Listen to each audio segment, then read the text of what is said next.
Welcome to another episode of What to Say and How to Say It. I'm Nina Rosner, and I'm with our favorite licensed professional counselor, Kyle Hargrove. Today, we're going to be talking about the 3 things you must keep doing, or your marriage is going to suffer. So, you think you get married and, oh, it's going to be great. And then, maybe it is for a minute or 6 months or whenever the limerence wears off, that Twitter pated feeling actually goes away. Somebody needs to tell you that. So then you deal with reality, and there's some things that you can keep doing that will help your reality be just a wee bit better. So we're going to dive in to some of these today. And it's actually from a list of 10 things. Kyle does a lot of work with individuals and couples so he generated a list of 10 things, and we're going to deeply dive into 3 of them today. So Kyle, where do you want to start? Well, let's start with visiting the world of the real, Okay. because the world of the ideal is fun to think about. Yeah.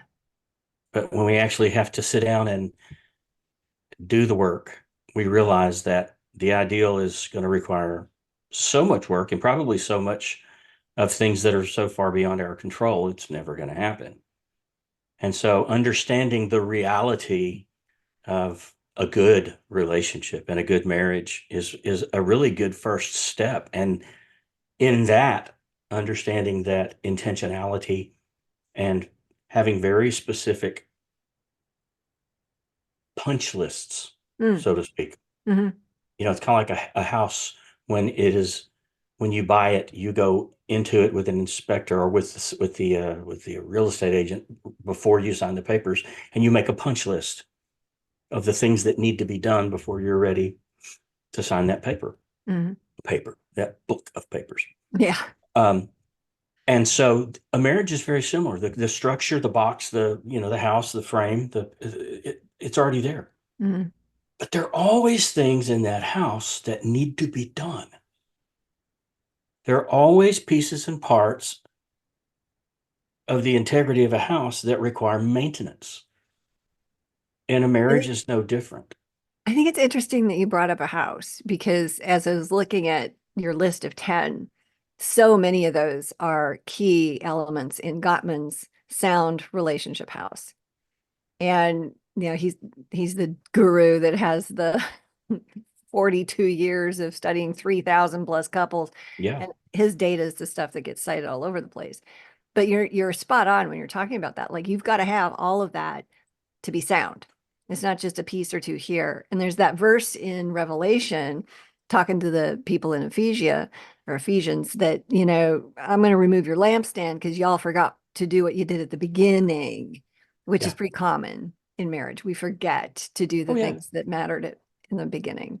Well, and another part of that is where, even from the beginning of a primary relationship, we're always comparing ourselves to other people we know. We haven't walked in the shoes of the other people we know yet at the Mhm. beginning of a marriage. And maybe even well into it, our walk is much different than theirs. So, whereas generally speaking, comparison tends to be the thief of joy, Right. it also is it's an unfair comparison. It's unfair to yourself to try to make yourself look like, be like, sound like somebody else that you Mhm. admire or that you trust, because you haven't walked the same walk, you haven't traveled the same journey, and excuse me, you cannot expect the same things of yourselves. But I have kind of compiled a list of 10 common project pieces, maintenance pieces. Yeah. Ooh. And we don't want to wait until there's a crisis. And I'm bad about this. Maintenance, I got to put this stuff on my calendar, and I'm really bad about the digital calendar. I write it down and then it ends up somewhere else. But like having your air conditioner and your heat maintenance done once or Hmm. twice a year. And they say spring and fall, Yeah. you know, have somebody come out and check out your air conditioner and your heater, do general maintenance. No, I wait until it breaks. No, And I've it's been known to do July that. and it's Yeah. 102 degrees. Hmm. And then I have to figure out how to make it through 2 or 3 days before they can get here to fix it, because they're busy fixing everybody else's to do the same thing. Yeah. Yeah. It's human nature, isn't it? Right. So Yeah. this marriage is the same way. It's not normal, unfortunately, for people to say, here are the areas that we want to keep working on. Mhm. Okay, so we're going to go to a workshop here or a conference there, our church is doing something or whatever the case might be. But who actually says, here's a list of things we want to work on and we don't ever want to stop? Yeah. I love that Yeah. notion. I do horse So, riding lessons yeah, once a week for 2 hours, and I know how to ride a horse. Like, I'm not stupid at it. But the thing is I'm with a professional trainer and some of my friends, and we have a really good time. But I learn the nuances of things that I didn't know, and then I get to ride other horses because it's different when you're riding a different horse. Like, and it could be the context then gets different too. So yeah. if if it's icy or, muddy, or if it's windy or whatever, you've got a different horse that day, even though you've ridden him 28,000 times, he's different today. Yeah, And the mares are all just different once a month. So there's that, or every 45 days or whatever it is. But yeah, so to your point, if we're not, if we're not sharpening the saw, it's rusting. absolutely. Yeah. Absolutely. And rust is bad no matter what. I don't know. Exactly. We have some things out in the yard that we want to rust because that's the way mama Oh, wants them to look. So, yeah, that's different. That's yeah, cool. that's So hit cool. us with your list. Let's All right, let's I'm going to hit you yeah, with some bring it others. on. So I'm going to give you seven first and then three really good ones that I think we Okay. can hone in on. So, first, communicate openly and honestly with each other. And that is very self-explanatory. Second, show appreciation and gratitude for each other. Learn the skill of validation and affirmation Yeah. because they are skills. Yeah. And a lot of the times, the things that we think they are don't play when it comes Mhm. to a relationship. There's something deeper and different. Making quality time for each other a priority. Now, I didn't say with Yeah. each other, even though it is with each other, but first and foremost, it's for each other Mm. with a purpose, not Mm. just sitting on the couch, both scrolling on your phones. Yeah. Okay. No, I'm not saying I never do that or that we never do that, but that's not the quality time we're talking about here. We're talking about intentional on purpose. I want to spend time with you, but I want to make this time for you, and therefore maybe I give you the latitude to tell me or ask me to do something, Hmm. and the answer is yes. Love that. So the next one will be working as a team to solve problems and overcome challenges. Um, Sometimes we play a little passive aggressive game, and there's a deal with our spouse where they'll complain about something or talk about something or vent about something, and we say, yeah, I've been taught by those therapists and people that it's not my job to fix it for you. I just need to listen and understand and all that. So good luck on That's kind of like that. saying, "Do you want some gasoline for your fire?" Like, Yeah, let me give you a yeah, snarky comment when you've just been vulnerable with me. yeah.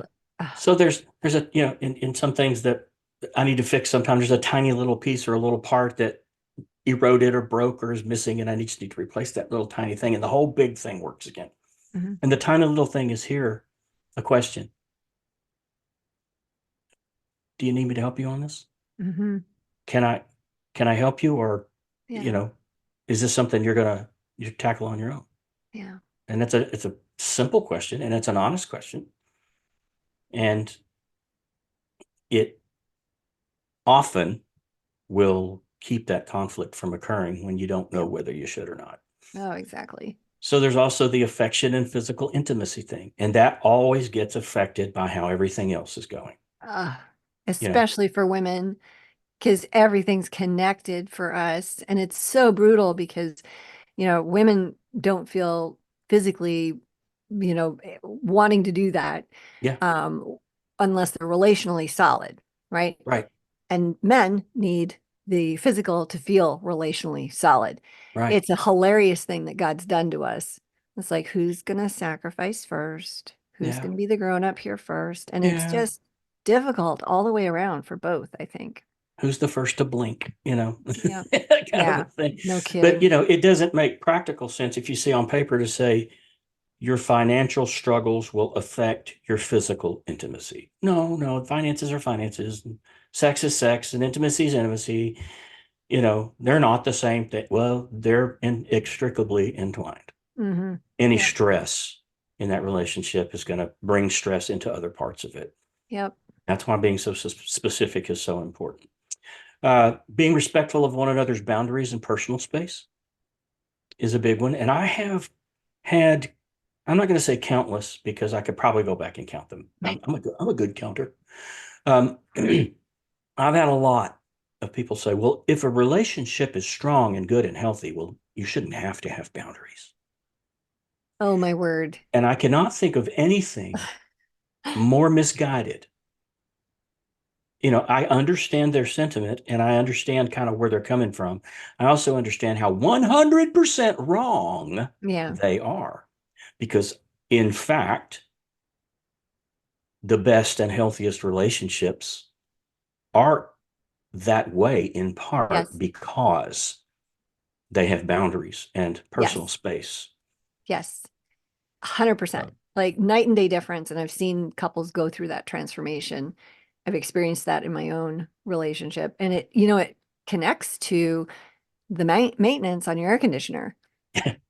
Like it really does, because it's so much easier to not do the maintenance until you have the crisis. It's Uh, so much easier to let people walk all over you and not have any boundaries, because those are things that we have for ourselves. And sometimes they're work and sometimes they're unpleasant. It's effort. And so it's that's right. easier, but long term, boy, will that blow up your marriage. Oh, Big time payoff if you do it and do it well. yep. And so our last general idea here is to continuously work on improving and strengthening the relationship. And that's the intentional part. And that's looking for opportunities to do that. That's sharing a book, you know, read a chapter a night, uh, take turns reading out loud, do listen. I mean, a lot of people, I can't listen to a book unless I'm like driving on a trip or something. But other than that, if I'm home and I want to read, I want it in my hand. And so, but you could share ear pods on Mm. an audiobook or, something as simple as that. I would fall asleep, but others seem to do it quite well. Excuse me. So there are those, but let's look at three more that I think we can be a little more pointed at and a little more specific and maybe even have some some help to go along with them. So the first one is supporting and encouraging each other's goals and aspirations. Mhm. Right. And goals and aspirations come in many different packages. The packaging is different. Some of it's career stuff. Some of it is personal growth kind of things. Some of it has to do with our kids, and that can get dicey too and a little vicarious at times. But our goals and aspirations can come in a lot of different ways. And it's important to know that your partner supports you, acknowledges you, validates you, Mhm. affirms you when it comes to your goals and your aspirations. And feeling like you're doing this alone causes, I think, panic and desperation and creates a chasm in a relationship that is probably bigger than it needs to be. Mhm. And it doesn't make sense to say we're gonna forward a problem. We're gonna see a problem progress, even though there's no reason for the progression, but it did anyway. Yeah. And the next thing you know, you're in trouble. Mhm. So that support is critical, and that it is out loud and on purpose is just as critical for that. Mhm.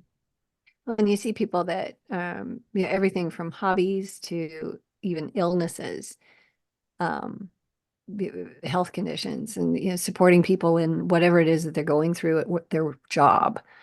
Just the smallest of things. People need the support of their spouse. That's huge.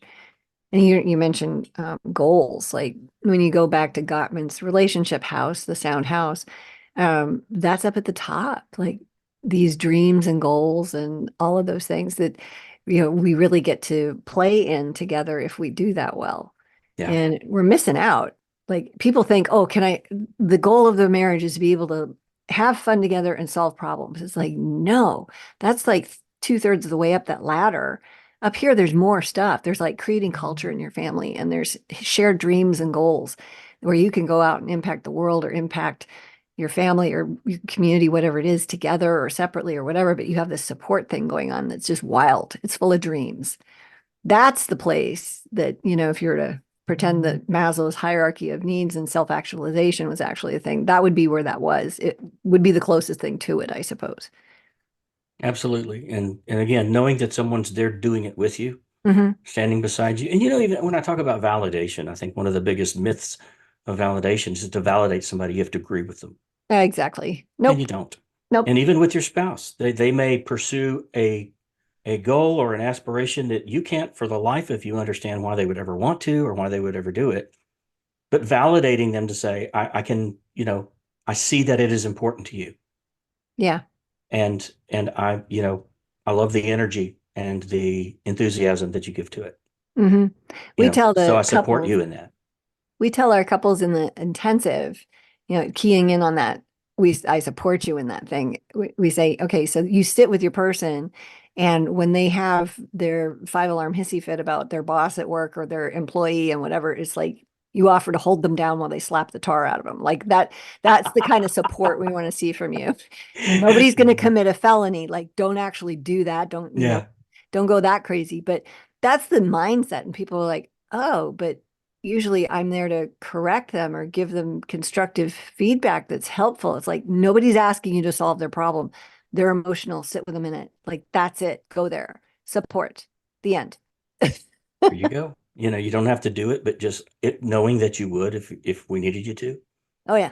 means everything. Yeah. And then you come to your senses because you feel like you've been heard, and you thought, no, I'm not really going to go, blow up their car. But boy, I felt like that for a minute. All right. Just the thought of it felt really nice, Yeah, So, exactly. Yeah. be careful what you say out loud, though. There's something listening all the time. Yeah, So, I know, right? You just gotta be careful yeah. here. Well, it's interesting that you brought up a while ago, people just want to have fun because another point that I think is worth our time and effort today is maintaining a sense of humor and having fun together. And it doesn't matter how long you've been together. And as a matter of fact, I think the sense of humor and the fun are what often provide the glue for people early on. It's what draws people together. I hear people all the time, when I say what attracted you to begin with. You're struggling now, but early on, when you didn't have these struggles, what was the attraction? And for one of them, if not both, it's almost guaranteed someone's going to say a sense of humor. Yeah. The way they look at the world and make fun of it and laugh at it and da, da, da, da, da, da, da. And I tell you what, when you add in the real world stressors of being together on a daily basis and the finances and the kids and the jobs and the cars and the houses and all the different things that we take on, they begin to work their way into that sense of humor. Yeah.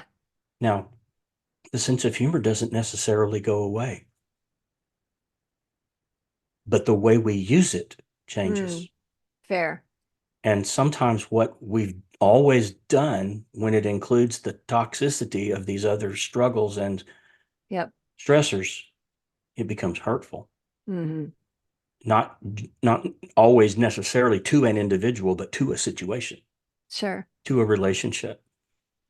And then sometimes, and I will make a confession right here, right now. There's ways that I think I'm terribly funny. That seems like an oxymoron. Terribly funny. And and well, but it is what it is. So Okay. I I come at something just in the last week in my normal sense of humor. But one of the dynamics for Danny has changed, and I'm not mindful of that. Mm, And so it's like it's like a 4 month old puppy just come blasting through the house, sliding around the corners, knocking stuff over, leaving yeah. a trail of damage along the way, not even knowing what they've done, Mm, hmm. and not even caring really. Right. But when I did that last week, it didn't take long for me to pick up on the fact that I had used what probably is funny in most situations, but the dynamics had changed, and me not being mindful of that and just doing my own dog and pony show and shtick, it hit wrong, No, sure. and that was on me. Well, and So, good of you to see it, right? Like a lot of people do oh, I stuff was like that and they shown don't it, notice. Oh, okay. but I saw it. Yeah. Well, So, yeah, I'm not going to call it the best moment of the week at all.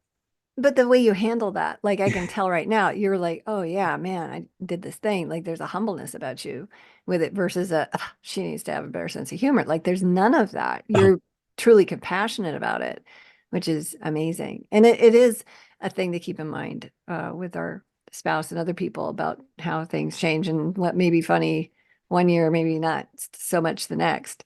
Can I tell a little story by all about means. humor? Yeah. So I've been teaching classes for like 30 some years where I have somebody that's taken the class before come back and do it with me. Um, and they give samples of stuff. And we were teaching, this is 15 years ago, like it is still just like there's nothing that's topped this. It's what we were talking about sexual intimacy with a bunch of women and how to spice things up and things like that. And my person that was going to give the sample is a hilarious woman. Like she is so funny. And she was, I don't know if she's still alive. This is 15 years ago. And she was like 70 at the time. And she's, she wore a trench coat. And I'm like, okay, that's interesting. But she said, this is my prop and I'm dressed underneath it. And I went, okay, good. But her whole story, because I didn't know what, like, she's funny. Like, I never knew for sure where we were going to go with whatever. And I always made people run their story by me before they did it for the class. I got to tell you, I laughed so hard that I ruined my mascara for the night. Now, I know you don't care about that, but some of the women will get that. And I was just crying. I was laughing so hard. But she took a Sharpie marker. We did this exercise in class the week before where we work through all the strengths of our husband. And we left him notes all over the house. She's like, oh, I did one better than that. I wrote them all over me with a Sharpie marker.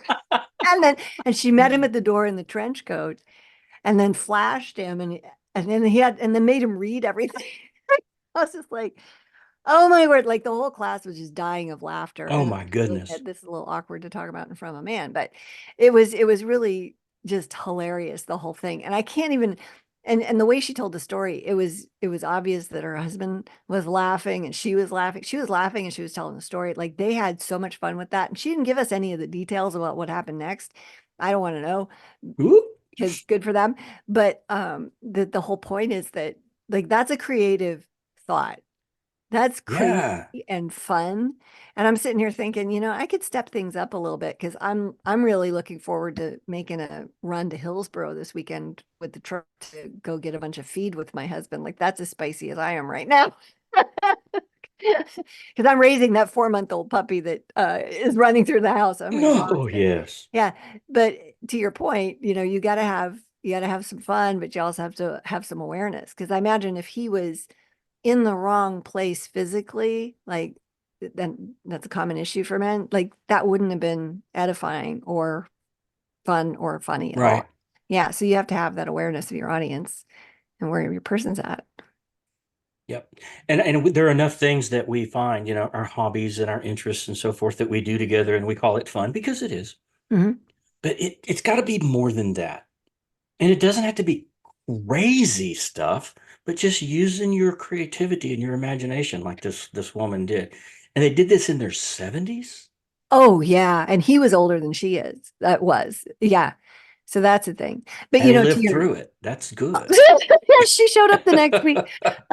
Yeah, that was something else. But to your point, I was listening to a Gottman workshop yesterday, and it's all on positivity in marriage. And the big point is that if you don't have more positive inputs than negative, like significantly, like 20 to 1, Oh, is it there takes over. Yeah. yeah, so you have to have that many positive things that you're doing on a daily basis so that you can weather the conflicts that are naturally come. Like without that, your relationship can't withstand the storms. Yeah. It rules the roost. Mhm. Well, let's hit one more before Yeah, we yeah, quit bring it today. on. And this one is not a fun one, but it's a good one. And it is to practice forgiveness and let go of grudges. There aren't many things that I would tell an individual or a couple. There's no alternative. This is an imperative. Yeah. This is the one. Because every single one of us are going to make mistakes, errors in judgment. We're going to be selfish. We're going to not be mindful at a time when we really should have been Mhm. and we're really needed to. And those things hurt Yeah. and they make a difference. And if we go into this relationship knowing, or if we're already in the relationship and we know that not only are we going to make mistakes and do what really feel to us, even afterward, really stupid things at times, our spouse is going to do those things too.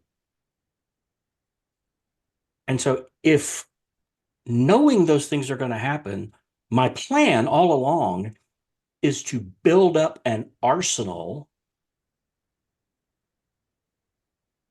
made up of those things that I can pull out and use later on down the line. Who would sign up for that? Mhm. And that's what holding grudges does. Yeah. It's basically an armory. You have a warehouse and it's full of your ammunition. Mhm. And who wants to be part of a relationship where they know sooner or later they're going to get shot at Mhm. with the real stuff? Right. So, with that in mind, the imperative is that we do the work, and it takes work. Do the work that is necessary to forgive, to show grace that I understand at times we all make mistakes and you've made one. Mhm.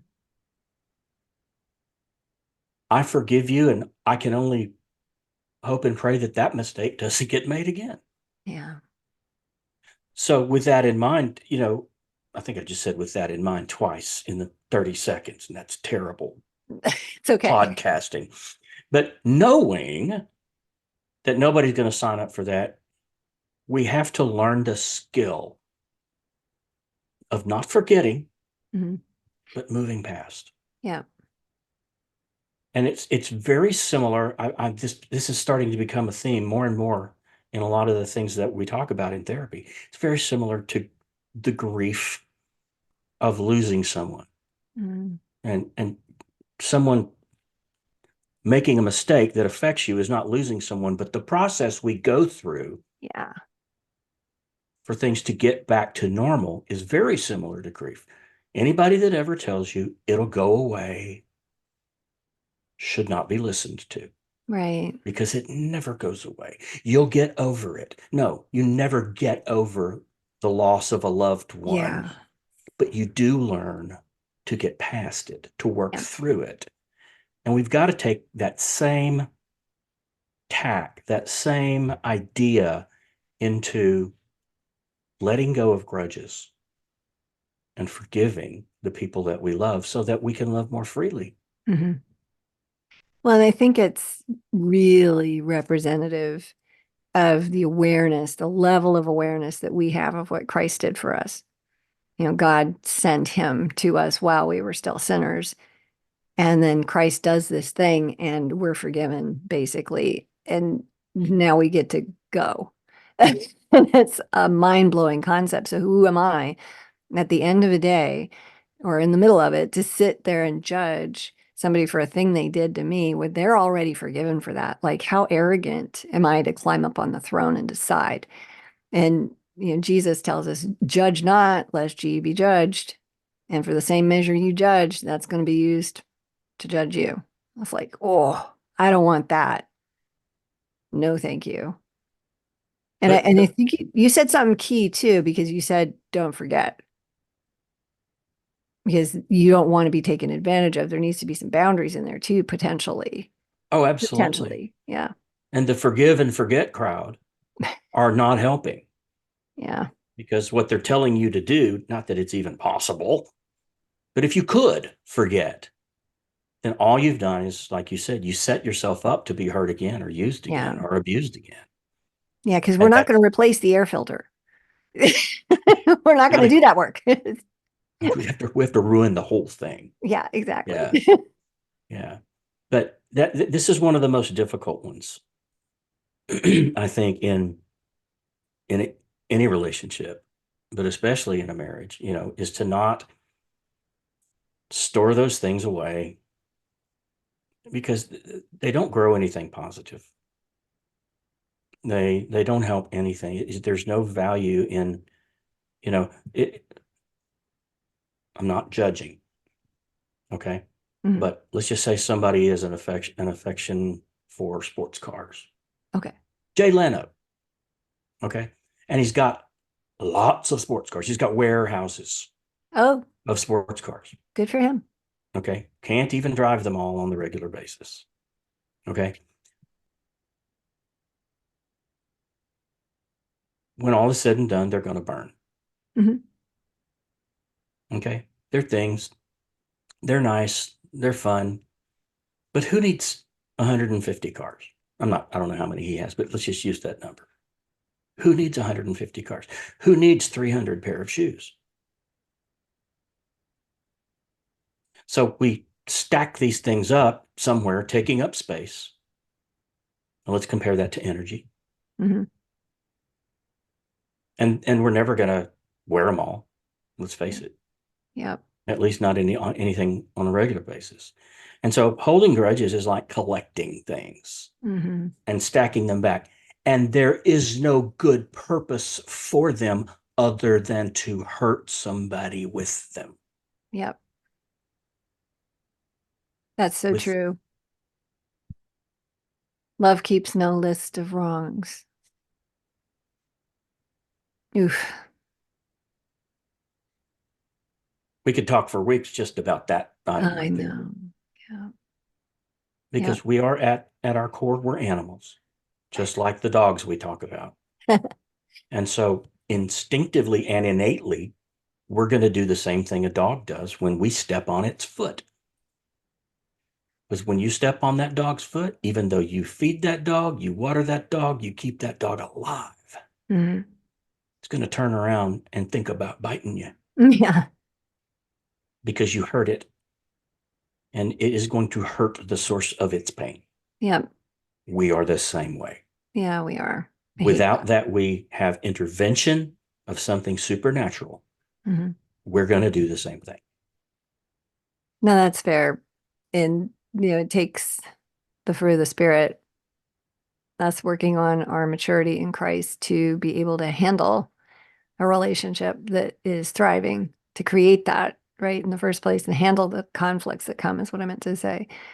Um, but yeah, so this is good stuff. The forgiveness and grudge thing, and that's deep. There's a lot there for most people. Hard to let go of that stuff. And Yeah. then you mentioned inputting humor and fun in the proper way. And then support and goals, supporting each other's lives and goals and dreams. Those are key things. So as we're navigating this, it's our prayer that listener, you are able to apply these things and improve your marriage in a way that glorifies God, because that's what we're here for. We're here to experience more of His grace and truth and grow up in Christ and be a decent reflection of His character. Anything you want to say to our listeners before we wrap it up and send them on to something else? Yeah. One thing that, this may seem, overwhelming. I mean, just the three things that we really kind of honed in on are a lot. So the list of 10, it's like a toddler been sent to their room to clean it up and it's knee deep in toys. It's Yeah, overwhelming and it'll never get done. yeah, exactly. So let's be realistic about this and let's just start with one. let's do the best we can to maintain the others, but to start specifically being intentional about one. And when we get pretty good at that one, let's maintain that and move to another one and get intentional about it. Some of Mhm. them are going to come along naturally and organically, and you're not going to have to set up a time and a date to start that one. It's going to come at you fast and furious, and you either get to respond to it or it's going to knock you over. Mhm. So I say just, don't feel overwhelmed by a huge list of things. Just start with one that agree on it and start looking for ways to do it. And not uncommon that in some of these situations, it's not a bad idea to find an objective third party or a Mhm. therapist or someone, that can shed some insight into what this looks like for us and how we might go about working on it. Yeah, that's great. That's absolutely great. People, we're not meant to do this alone. We do this in community, just like God created himself. Yeah. And if you want to check out our free booklet, you can go to greaterimpact.org and download that. It's just a little PDF, tell you how to stop walking on eggshells. And if you live in the state of Texas and you want to meet with Kyle, just reach out and we will connect you with him. He's thebomb.com, at least so we think, and we can move you forward in that space as well. So thanks for listening. Be sure to check out our next episode on dealing with conflict and improve your marriage today. Thanks for being here.